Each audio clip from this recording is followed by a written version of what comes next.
नमस्कार दोस्तों, मैं शुभम सानू। आज का वीडियो शुरू करने से पहले आपसे एक बात कहूंगा।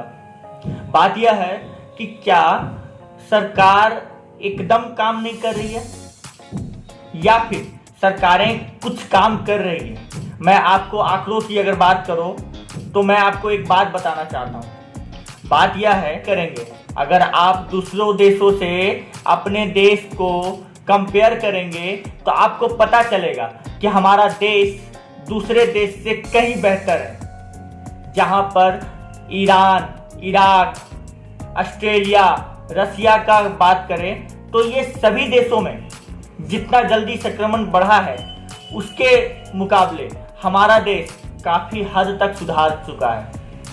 आज मैं बात करूं कि प्रवासी मजदूर की, तो प्रवासी मजदूर कहां, कैसे, क्यों संक्रमित हुए ये किसी को नहीं पता। लेकिन हाँ, अगर ये कहेंगे कि इसमें सिर्फ और सिर्फ सरकार की गलती है तो ऐसा भी नहीं हो सकता।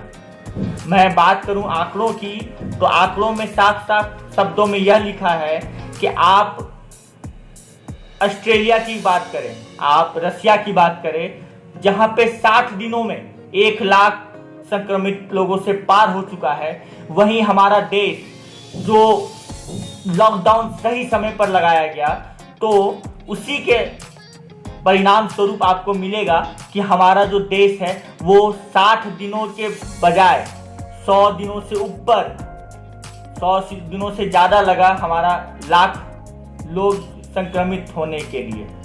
आज मैं आप सभी से एक अनुरोध करना चाहता हूं कि आप सरकार की मदद करें। साथ ही सरकार अगर कोई गलत कार्य कर रही है तो उस पर आप जरूर संज्ञान दें, मगर जो भी हो सके आप उसके गाइडलाइन को, चाहे वो WHO की हो, चाहे कोई संस्था की गाइडलाइन हो, चाहे कोई भी आपको कुछ समझाए कि कोरोना से लड़ने के लिए हमें ये करना चाहिए, तो उसे आप जरूर फॉलो करें, जरूर आप उसको अपनाएं अपने जीवनचर्या में।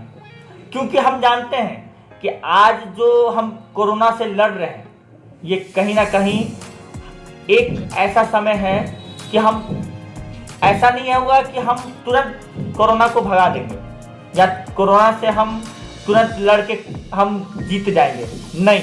क्योंकि आप भी जानते हैं और हम भी जानते हैं कि WHO का रिपोर्ट जो आया है उसके अनुसार अगर बात करें कि कोरोना का असर 2 साल 3 साल रह सकता है या ये भी हो सकता है कि कभी खत्म ना हो। तो हमें क्या करना चाहिए?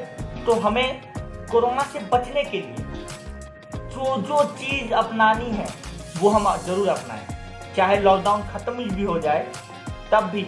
जैसे कि हम बता दें आपको कि अगर शादियों में अगर बात करें तो शादियों में हमें थोड़ी सी दूरी बनाए रखना है, शादियों में ज़्यादा भीड़ ना इकट्ठा हो, ठीक है। इसके बाद क्या कर सकते हैं हम? तो स्कूल, कॉलेजेस या कोई फंक्शन, सेमिनार, वर्कशॉप ये सब हो तो ये सब में हम क्या कर सकते हैं कि थोड़ी दूरी बना के हम चलें, थोड़ा सचेत रहें। वो अलग बात है कि कोरोना का लॉकडाउन हम खत्म कर दें तो इसका मतलब हम जीत जाए, नहीं।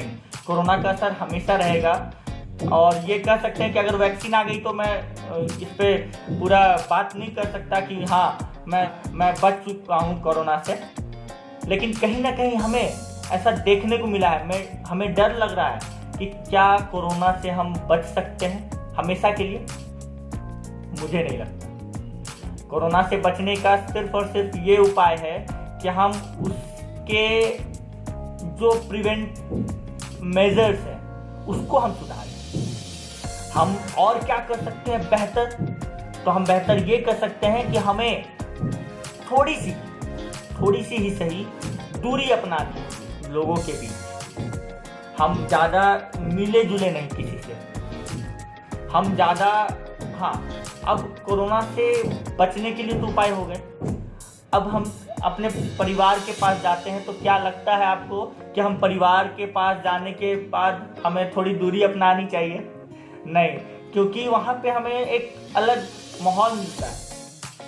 तो क्यों ना हम सैनिटाइजर का यूज़ कर लें, क्यों ना एक मास्क का यूज़ कर लें।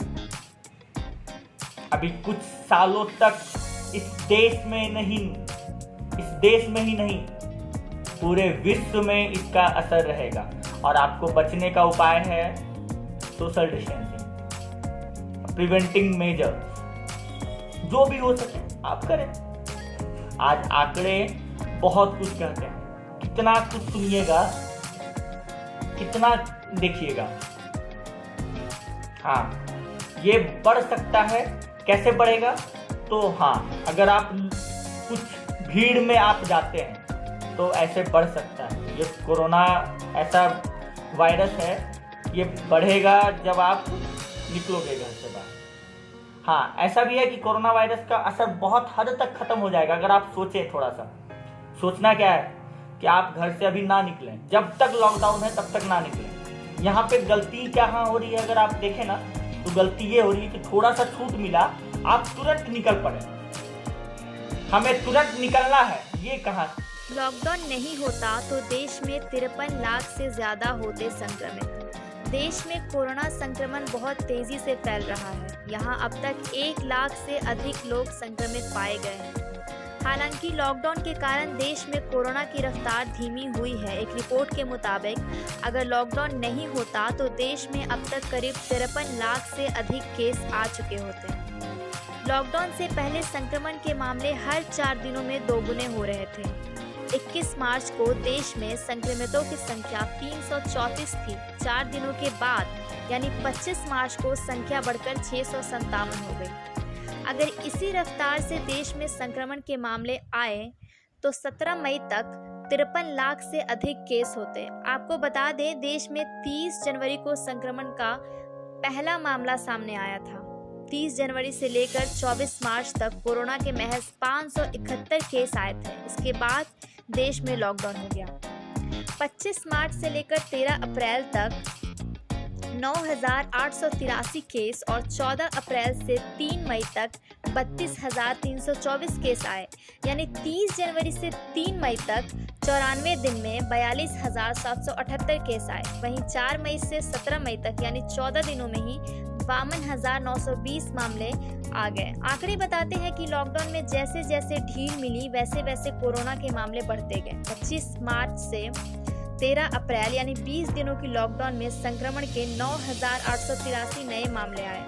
लॉकडाउन 2 में केंद्र सरकार ने लोगों को कई छूट दी तो 18 दिनों में 32,324 मामले आए। वहीं लॉकडाउन 3 में 52,920 केस आ गए।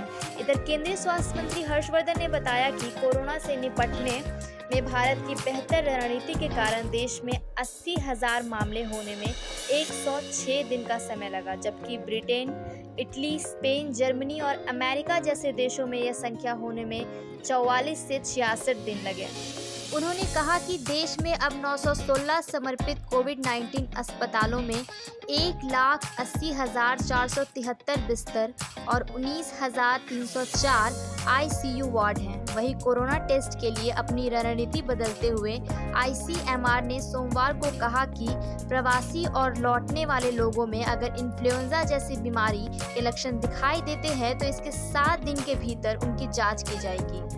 साथ ही ICMR ने कहा कि किसी संक्रमित के सीधे संपर्क में और अत्यंत जोखिम में रहने वाले लोगों की 5वें और 10वें दिन जांच की जाएगी।